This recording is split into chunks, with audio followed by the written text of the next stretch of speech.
Alrighty, hello and welcome back to the channel. My name is Taylor and today is part 2 of 30 books that I want to read before I turn 30.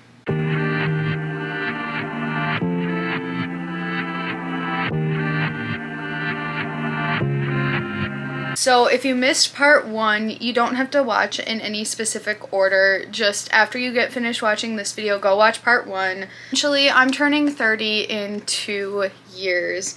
By the time this video is up, my birthday will have come and passed and I will be 28 years old. And I have a lot of books that I want to read in my lifetime. And specifically, I have a lot of physical books that I need to read. So today I'm going to be telling you the final 15 books on my list of 30 books I want to read by the time I'm 30. If that sounds good to you, please like the video, consider subscribing to the channel. I make a lot of reading and crochet content, and I would love to have you as a part of our little growing family. So without further ado, let's get in. So the first book is American Psycho by Bret Easton Ellis. Essentially, this is about a guy who is really charismatic, but he's a psychopath. And from what I understand about this book, apparently it's super controversial. Some people love it, some people hate it for various reasons. I'm interested to see what I think about it. I'm sure there's sexism in this book, so I'm sure that will probably really turn me off, but we'll see. I am a firm believer in not every character has to be likable, so we'll see how I meld with this book. Next is Watership Down by Richard Adams. My grandfather gave me this book when I was a child. I don't even know how long ago he gave this to me, but I have had it for so long, and I just need to read it. This is kind of considered to be one of the best kind of adventure novels. From what I understand, it's about like these little woodland creatures who are running away from humans, like tearing down their forest or something like that. So I guess I'll find out, but I don't know why it just never really called to me. Like I have Watership Down, and then I also have Tales from Watership Down. Next is The Call of Cthulhu and Other Weird Stories by H.P. Lovecraft. I bought this a few years ago, and it's just a bunch of weird short stories. Lovecraft really helped shape the horror genre in the 20th century, and so I would love to read some of his stories and works. Like one of my favorite video games is actually Lovecraft inspired. Dredge is the video game that's inspired by Lovecraft, and I loved it so much. So I kind of just want to see more of what Lovecraft's about. I've been getting more into the horror genre recently, and I think that, you know, we gotta go back to basics. Next is Tim O'Brien, The Things They Carried. I've had this since college, I believe. I wanted to read it for so long. I knew some people who read it in high school because they took like the University of Minnesota Lit Lang class, and they had to read chapters of this. And I read The Women by Kristen Hanna, which is a novel. It's a historical fiction novel based on the Vietnam War from like a woman's point of view, but obviously this is, you know, a novel about a Vietnam soldier. And I know that this book is kind of considered like, is it real, is it not? It is considered, you know, a fiction novel, but I'm sure that a lot of things are, you know, come from real life experience from what I understand about this book.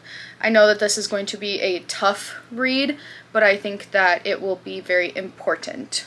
Next is The Shining by Stephen King. If you want to read King, like you have to read The Shining type thing. This is about Jack Torrance, and he moves his family to a hotel in like the snow-capped mountains of Colorado, from what I remember, and weird stuff just starts happening in the wintertime, and his 5-year-old child just starts doing weird stuff. My boyfriend read this book earlier this year, and he was like, this is so good, it's better than the movie, all this stuff. So I really want to read it so that him and I can finally talk about it. Next is On Earth We're Briefly Gorgeous by Ocean Vuong. This is one of my students' favorite books, actually. She just raved about it, and her piece from last year was partially, some of the pieces were from the, like, portions of it were from this book, and it is a letter written from a son to a mother who cannot read. So it talks a lot about like his family history and their roots in Vietnam. From what I understand, I think also queer. So I think that this would be a really fun and powerful piece of work. It's also kind of short. Next is The Jungle by Upton St. Clair. If you don't know, this is actually the novel that inspired Theodore Roosevelt to pass the Pure Food and Drug Act. This is set in Chicago, in like the packing town.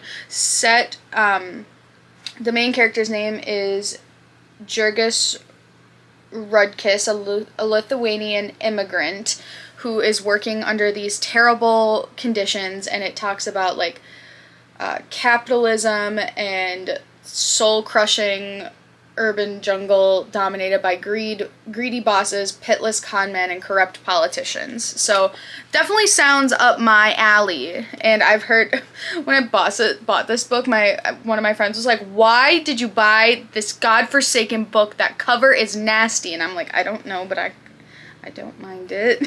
This is The Secret History by Donna Tartt. As someone who loves dark academia so much, I do need to read this.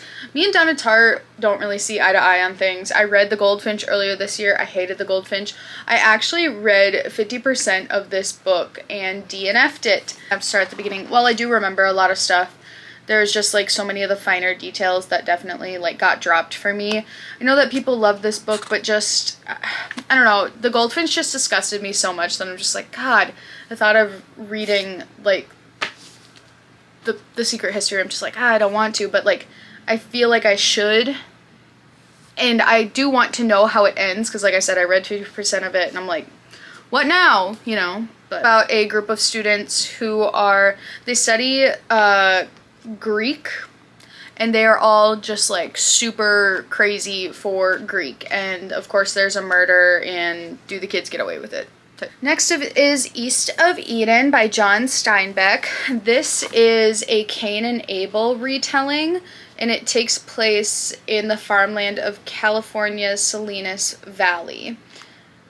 And this is kind of considered to be Steinbeck's like quintessential novel. I want to read The Grapes of Wrath. I actually did just pick up a copy of that. I'm very excited.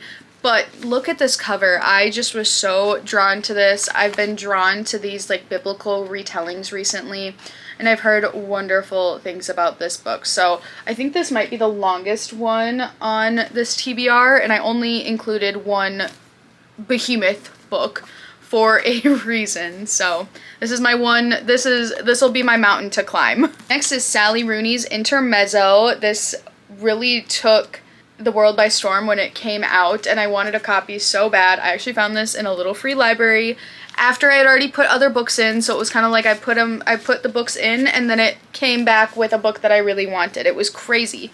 But so this is following Peter and Ivan. They are brothers, and it's about their relationship after the passing of their father. I love Sally Rooney. I've read, one of my favorite books of all time is Normal People. And then I also read Beautiful World, Where Are You?, which I really, really liked. I need to read Conversations with Friends, and knowing the premise of that book, I feel like I'm going to love it. I just haven't gotten around to it yet.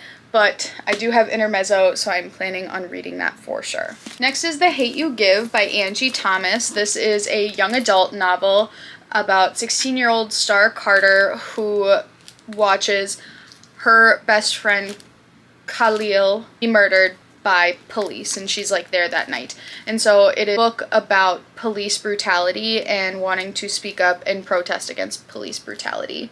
So I think that this would be a really good book to read. I'm excited to read it. It's definitely one that I've wanted to read for a while, but I've just not gotten around to, and so this challenge that I'm doing for myself will definitely be the way to go about it, I think. Next is 20,000 Leagues Under the Sea by Jules Verne. I have wanted to read this book forever. This is another one that I've had since I was a kid. If you want to talk about like keeping books on your TBR for too long, talk to me, because some of these books on this list I've had for over 15 years, and that's not a brag. That just clearly I bought the books with the highest of intentions, and we still have high intentions. Just look at us now. And so this is about these three people who are looking for a mysterious sea creature, and they are like thrown overboard, and they are picked up by the mysterious Captain Nemo in his submarine. And so this book was actually written before the invention of submarines, so that's also really cool, kind of talking about the sci-fi elements of all of this. It was published in 1869, and so I'm really excited to see how this one is. I've heard that some of the descriptions of sea creatures are really, really good in this book. Next is Sapiens, A Brief History of Humankind by Yuval Noah Harari. And I actually have read around 100 pages of this book, or at least I did a long time ago. Like, this was a couple years ago, so I'll definitely start over.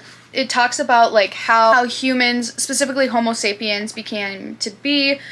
Like, 100,000 years ago, at least 6 human species inhabited the earth, which is crazy. So it's, like, about how Homo sapiens, us, came to, like, dominate the world. And how did we create cities? How did we start believing in gods? How did we start to trust money, books, and laws? Just like how did these things come about that shape the way we live now? And this, I think, will be super fun. I remember when I was reading it, I was talking about it like crazy. And then the final book that I want to read by the time I'm 30 is Plato's Republic.